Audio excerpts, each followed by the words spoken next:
ग्रामीण भागात शेतकऱ्यांना आवश्यक असेल तेवढं डिझेल उपलब्ध करून देण्याच्या सूचना दिल्या आहेत। मात्र त्यानिमित्तानं साठेबाजी करणाऱ्यांवर कठोर कारवाई करण्याचे निर्देश देखील दिले असल्याचं मुख्यमंत्री देवेंद्र फडणवीस यांनी म्हटलंय।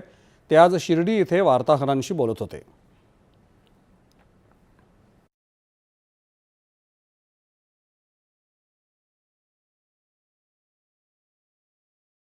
या संदर्भात मी कालच सगळ्या जिल्हाधिकाऱ्यांना आणि विभागीय आयुक्तांना सूचना केलेल्या आहेत।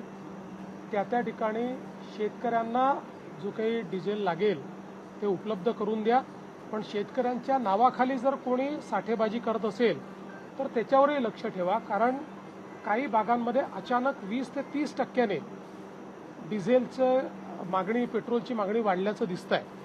त्यामुळे दरवर्षी आपल्याला किती लागतं याची आपल्याला माहिती आहे, त्यात अचानकपणे जर 20-30% वाढत असेल तर त्यात काहीतरी गडबड देखील असण्याची शक्यता आहे। म्हणून शेतकऱ्यांना त्रास होऊ नये अशा दृष्टीनं त्या ठिकाणी काही ना काही उपाययोजना करण्यास सांगितलेल्या आहेत। काही ठिकाणी जिल्हाधिकाऱ्यांनी आरसी बुक बघून त्यांना डिझेल देणं सुरू केलेलं आहे। मला असं वाटतं की आपण ते करण्याचा प्रयत्न करू।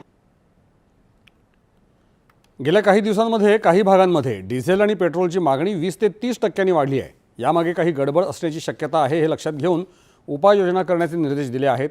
जिल्हाधिकाऱ्यांनी आता आरसी बुक बघून डिझेल देणं सुरू केलं आहे, अशी माहिती देखील मुख्यमंत्र्यांनी दिली।